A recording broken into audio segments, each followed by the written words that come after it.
This is Doctor Sivananda Advaryhoo from the 1986 Karma, Disease and Reincarnation Seminar held at Yoga Camp, Balmorin, Canada. Swami Vishnu-devananda is also on these tracks. This is the first track of 4.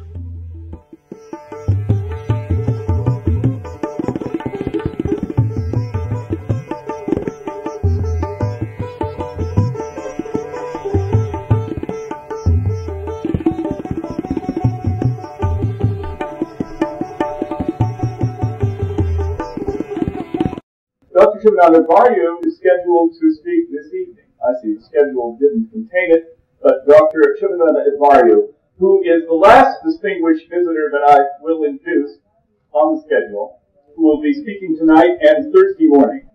Dr. Sivananda Advaryhoo, Swamiji brought us on a bus tour of India, a part of it, in 1984, and I had the privilege of meeting Dr. Advaryhoo for the first time in his medical clinic in Rajkot, India. Dr. Advaryhoo is near Rajkot. I only remember the name of the airport that I fly into and out of. Dr. Advaryhoo. See, I said I only remember the name of the airport, so I proved it. Dr. Advaryhoo is a remarkable person. He is a medical doctor and a surgeon, in specific an eye surgeon, who performs, or has performed, I am told, sometimes over 200 operations a day, giving anywhere between 5 and 10 minutes apiece. Patients who are already prepped and lying on cots and come in from the surrounding countryside. John, you only heard it. I have seen it. I was with him. Well, Marilyn also saw him perform an operation. No, but 200 operations I have seen performed because I was with ICAM. And guess what? He doesn't charge anything for these operations. Oh my God, he gets lots of money from another dimension, from higher Yes, dimension. from a higher dimension, he has his reward. They collect so much in his bank balance, they're accumulated, you know, he doesn't know what to do.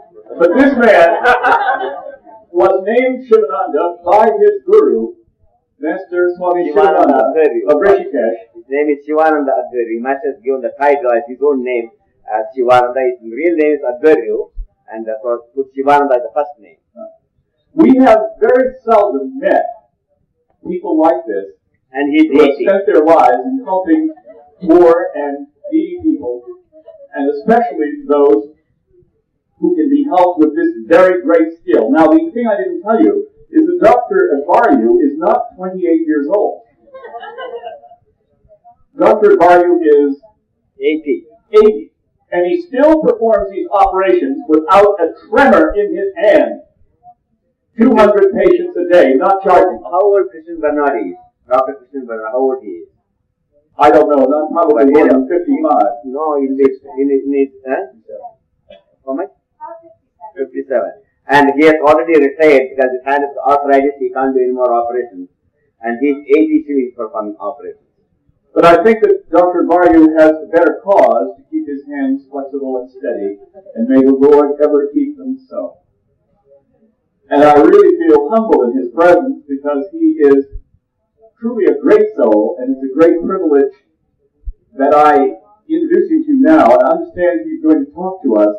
And I don't know whether this is the topic since it was written in, since it was published, but karma yoga.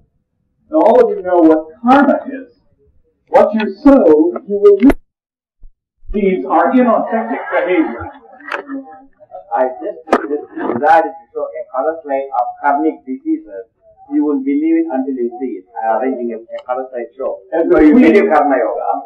Between Swamiji and myself, we will totally cover Dr. Advaryhoo's topic. So there will be nothing left for him to say. Dr. Advaryhoo. And afterwards, there will be an alternate amount of video and and also give a tag to all. Dr. Regina, please come up in the front. Come on, Doctor. Come on, everybody, all the doctors, please come in the front.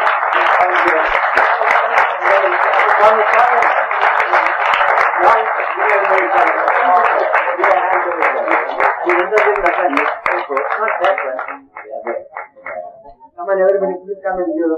Okay, so they can see it for once more. John, please introduce everybody so people really know that name.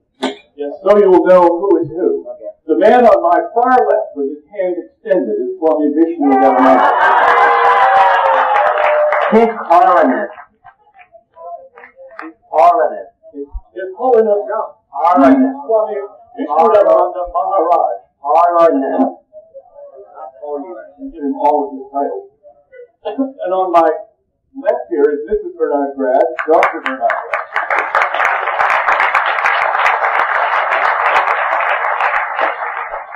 And this is the doctor from West Germany whose clinic I mispronounced.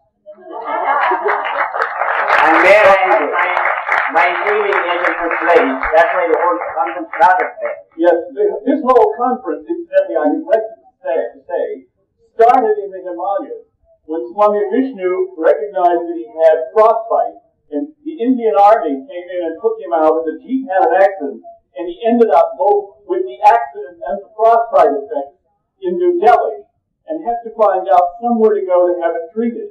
Called Nassau, and Durga Devi said, well, there is a wonderful clinic in West Germany, and guess what? He was on a plane very soon for that clinic. Okay, you hear all those things. Okay, please sit down. And okay, Doctor Advaryhoo, he is my Guru Bhai, and I know him since 1952, and I traveled several years earlier as a young Swami to his eye camp. I was 19 also. I have seen several of the operations I discussed about how he performs and what type of eye can he creates. And anyhow, Gurudev said to him, you have came, your ocean is humanity. Go where people needed your service. And since then, he went on performing, because India has got thousands and thousands of people suffering cataract, and Doctor Sivananda Advaryhoo comes from this country called Gujarat. We got different provinces. I come from Kerala south, he comes from the west coast. Gujarat is a very hot country.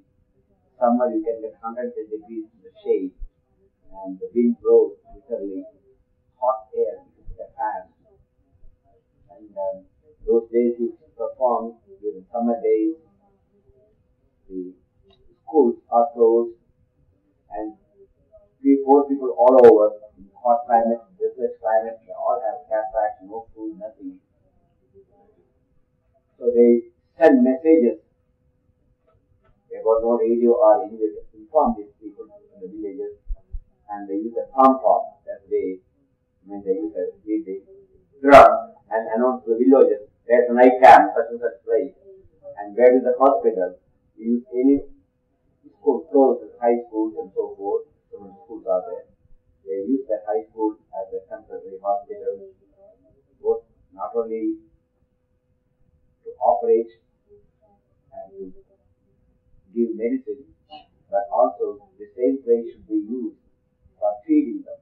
Because if people are poor, they got nowhere to go and they come for a treatment. And not only we have to feed them, their family also has to be fed. Because the patients, when they come, their wife and children have no place to go, and they need attention, they need food, and there are no place to live. So their tents or school itself compounds are used also for accommodation for their families, and also extra food for them, and then give medicine, as well as when the operation is successful and eyesight come, they have to give glasses, etc. All this done by volunteers, and he performs this way, a simple operation how he performs. There will be 2 tables, 2 operation tables, and the volunteers from school, high school students and college students will come as volunteers, nurses, and to help. And the beds are used in different as a dormitory in the school compound. And the patients are selected around 3 or 4 o'clock in the morning, and little bhajans and kirtans are done, always spiritual masses, spiritual messages, and chantings are done, and then all volunteers together join for the prayer, and then the patients are already selected before who is going to operate on the day, and the nurses and other volunteers prepare the people, and then it's just like an operation I never seen anywhere. And one patient is brought into, both tables are ready, the patients are there, one, and the nurses and the other people are attending it, come and uses his knife gently, and perhaps it takes about 3 minutes to 4 minutes, doctor? 3-4 minutes. So therefore, they have to punch the knife and push it with so perfect. If it is a quarter centimeter more, it will destroy the eye, and it may affect the retina, I hope. And it's not too shallow, you won't be able to get the cataract out. So you must punch exactly that way, and then with that 2 minutes on that's all. So that there is medicines and other pain relievers are applied on the directions, etc. to place, and then you apply the thing, and the cataract is gone, and then you put the bandage, and then other bandages are done by the nurses and other things, and he comes stable. And again, by the patients are here, it is the same thing, and then 2 minutes finished, and by the time other patients are other table, he goes and remove the cataract other, and by the time this way he goes from one table to another. About by the time 8 o'clock, 9 o'clock, sun will be very hot. Operations are completed. Maybe morning 50 or 60 patients are finished, and they're all gone to their bed, and the nurses and the volunteers are there to take charge of their food and so forth, and others will serve the food for the family. And this was evening comes like that, and it's cooler now, and satsang will be there just like that. All the families and their friends, etc., will come and chant Hare Rama satsang, and this the evening is how that. When again morning starts, again morning meditation, eye camp per day. This process goes on for a week or so. By the time one camp is completed, not only patients and get physical vision, they also get mental vision. I remember one case, I want to tell that. I never forgotten a child who was born blind, and I remember still, and he performed operations. I don't know what he may tell that way he performed, I don't know. He never saw anything. He never seen his father or mother. He is only about 10 years or 11 years old, and he can only see his mother for his childhood. And after operations, 4th day or 5th day, they opened the bandage. Because they are not sure that child is going to see or not. And then after the first operation, when he opened up, the child could see first time the face of his mother and father, and the joy of the child I can't just describe in words. Maybe he will tell you during his course about that. And many incidents I can give.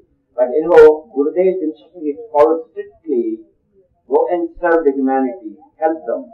And that's all he did all his life. He's a government doctor, he's been paid by the government, but all outside this thing, he does this as privately to help eye camps every year. Several eye camps in different districts, towns and villages, farms they do, and several they've done to the apartment in the Rajkot. I used to travel with him many eye camps like that. So I have seen this operation, and today I'm very happy that he's with us, and he'll give you what Gurudev is teaching and what Karma Yoga means, and later on I will comment more about it with the color slide.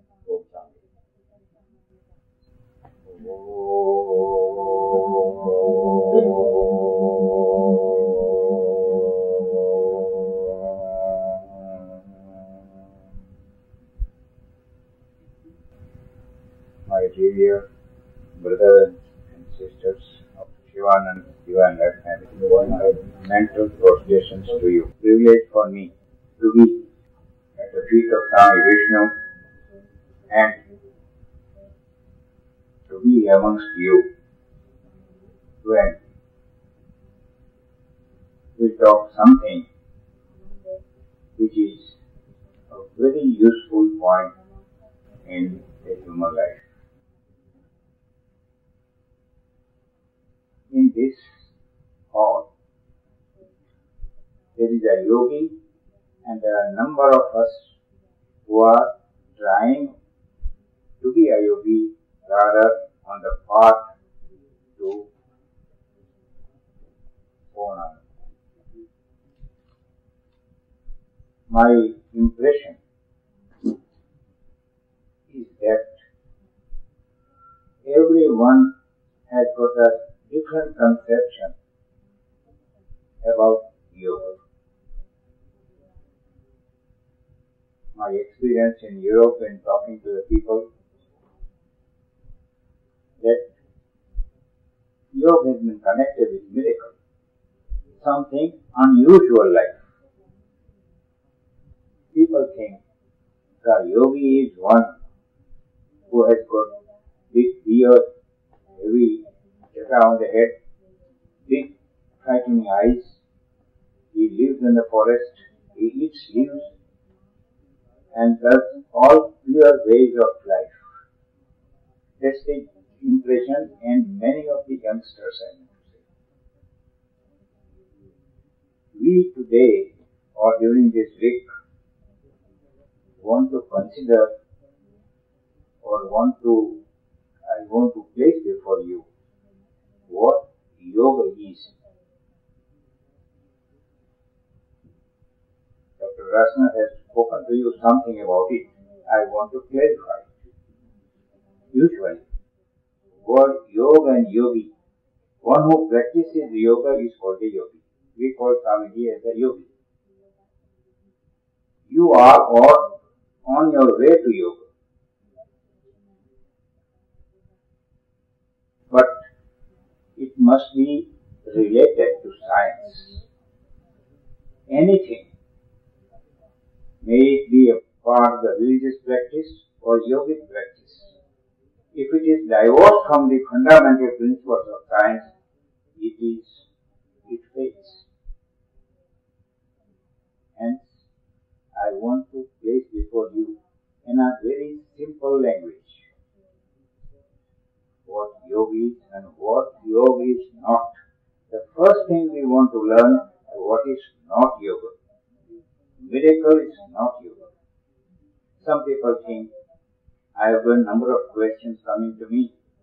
Can you remain under the ground or under the water, or can you fly? These are the questions. These are the people even in India who ask these questions about yoga. Gurudev Swami Sivananda was very clear, and I am just repeating a paragraph from his teaching. If you consider the person remaining under water is a yoga, then fishes are greater yogis. If you consider a yogi can bury himself in the earth, ground, then the reptiles and frogs are greater yogis than you. If you think flying in air is yoga, then the birds are greater than you. And if you think eating leaves and living, then the animals are greater yogis. While we all know that man is the culmination of evolution, highest animal, if you can call him, is man. So these examples which I have placed before you are not yogis. So yoga, I want to impress upon you that these activities or this process is not yoga at all. Now we come to know what is yoga. First, remove your mind. So if you have got a conception like this, that miracles, pure life is yoga, then it is, you must wash it out today. Then what is yoga? We go to the, as Dr. Rasna has placed before you, it's a Sanskrit word. We have, all languages have borrowed it. Now yoga has become a universal word to be used everywhere in all the languages. It comes from the Sanskrit word yuj. Y-U-J. But English word of the dictionary can see yoga. Yeah. That's accepted. Yeah. So what it means to join something. If this point and this point, something which joins is called yoga. Well, now we consider what do you join by yoga. It is meant to what? The process that leads you to what is called yoga, or manhood to godhood, or in simplest way, takes man to the highest evolution that can be possible in the life. So it is a process of evolution. That's certain. And when a process of evolution we are considering, cannot be a child's play that you do, as for example, you are coming for about a month, stay here, go home, forget all about the classes you had here, what you were taught here, and get into our profession. The practice of yoga is to be father of the yoga, Maharishi Patanjali, has said, Dirgha Kalena, you must continue for this for a very long time. Today, Swamiji was talking to a party. Long means how many days or how many months, no. Count by how many lives you require to do that. See? Dirgha Kalena, for a very, very long time. It might be taking thousands of years or even thousands of lives. But we must start at now only with a clear understanding, clear practice and a regularity. That's why in 18 some guessing regularity. It should be long time, it should be regular. Then the Maharishi says, Nairantarya, means long time, but daily. It is not that Saturday, Sunday we practice yoga and Monday to Friday we forget. That won't do. It should be daily. And Satkar Sevita, you must have interest in this. You must have pleasure in your practice. These are very important points. If you have got no interest, you cannot continue for a long time. And if you cannot continue for a long time, as Master Sivananda used to say, some of the youngsters in enthusiasm start the practice. They think that will get miracles or get some powers, psychic powers. Practice it for 2 months and he says, I am not getting anything, it is all bogus. He will silent and stop it because he has not understood. So, all of you should keep in mind these three most important points in the practice. Now, it is not the body only. The spirit, yesterday I think somebody said about the Panch Kosha, 5 sheets. And inside the 5 sheets is the spirit. So, 2 bodies which we have got, the physical body, is an instrument of the spirit to evolve. Mind and senses is the second instrument that is to be used more powerful and more active. And third is intellect. These are the 3 instruments that have been given by God to evolve. But every instrument can be used, can be misused. So you during the practice of yoga means you make your body strong, one which can stand cold, one which can stand fatigue, can live without food for some time, which we call the sturdy. Sometimes little heat comes, little cold comes, try to shiver and stop. You can't do this work at this time. That is not required. Yogi can stand all day. And we will be considering this part little later on. Second instrument is the senses and mind complex, both together. And that's the main part for you. Body is under control of the mind and senses. So if your mind and senses could be controlled, well we can do a lot of progress on the path of yoga. And third, more sharp instrument is intellect or discrimination, as we call it. Very powerful. We have to use all these instruments in our evolution, not one. See? And that is why the yoga is sometimes divided. It's shown to us as, for example, if I use out of the 4 instruments, mind, intellect, mind, body. If I use intellect as number 1 and mind and body is number 2 and 3, then it is called the yoga of wisdom or yoga of discrimination. If I got a more power of determination, once all of you must have seen him. Once he decides, he doesn't care whether he lives or dies. He does it. That is the portions where powerful determination is called the Raj Yoga or Yoga of Patanjali or Ashtanga Yoga, we call it. It's 8 steps as been shown to you. Then some people have got the qualities of heart,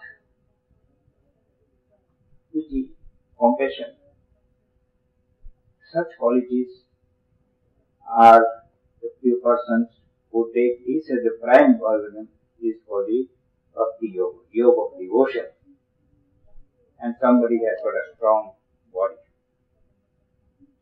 and wants to use body as the top priority is called the Bhakti Yoga.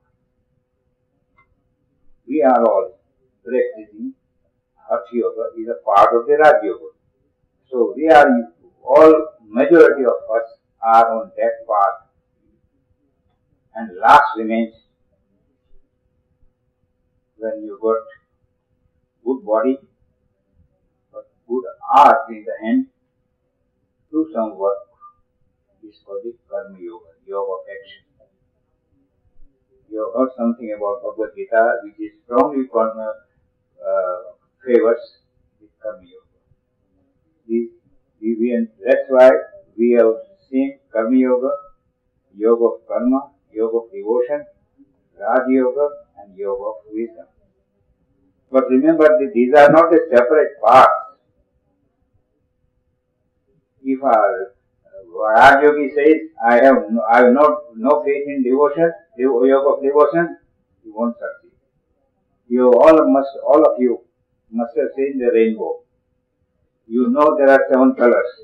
Can you demarcate one between the other? You cannot.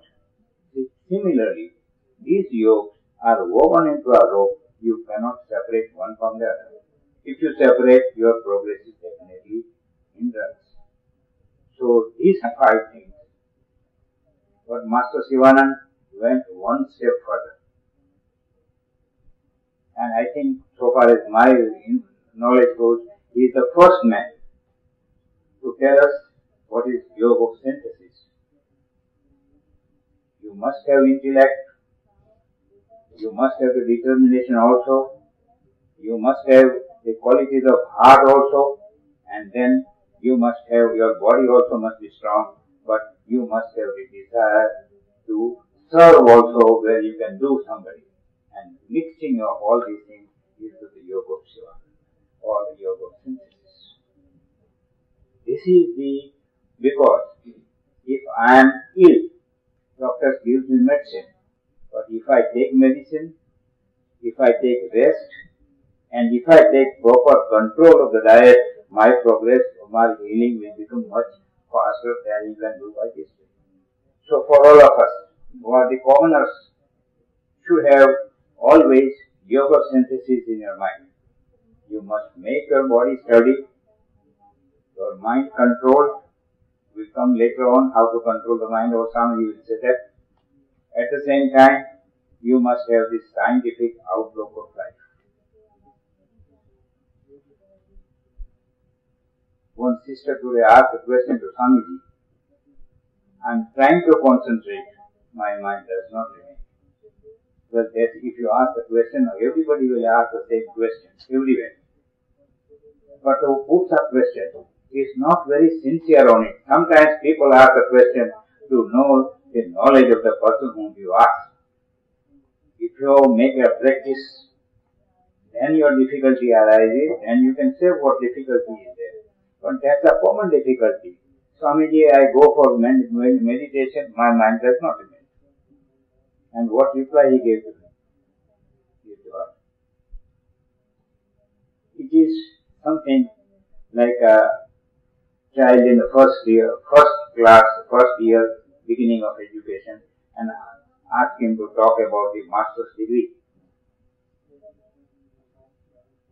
Raj Yoga has placed before us definite steps, 8 steps, and you leave aside the first few and straight go for meditation or concentration, how can you succeed? You can't. Boy cannot understand. First of all, we do not know what causes the distraction. If you know what causes the distraction, then you will know what concentration you do. I'll tell you something.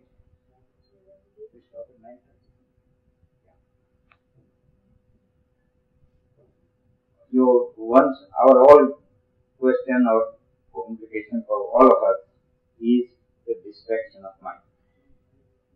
What causes the distraction? It is the senses. Eye, ear, nose, skin, tongue, and our impressions of the past. It is something like, mind is something like a telephone exchange.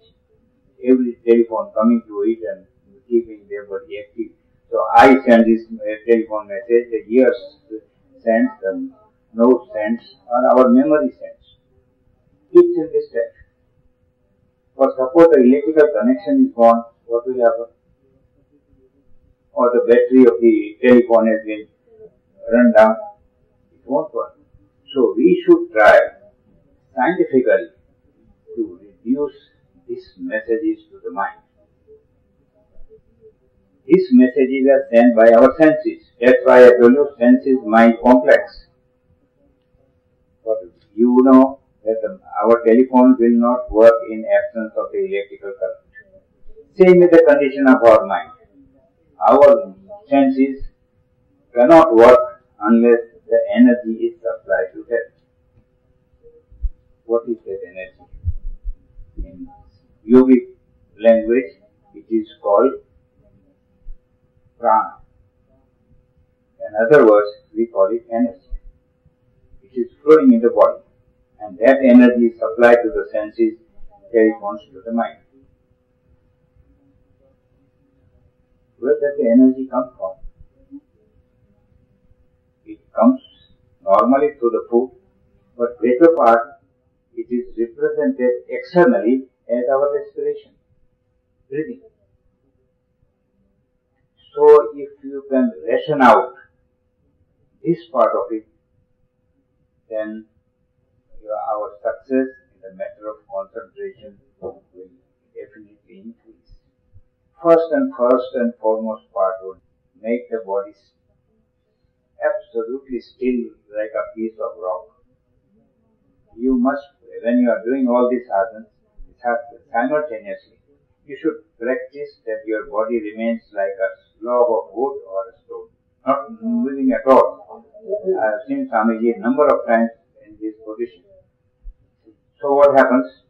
If I move my hand, some energy is required. It has to be sublimated. But if I make my body absolutely rocky, then no more energy required for the body. Secondly, the posture of the body that I take,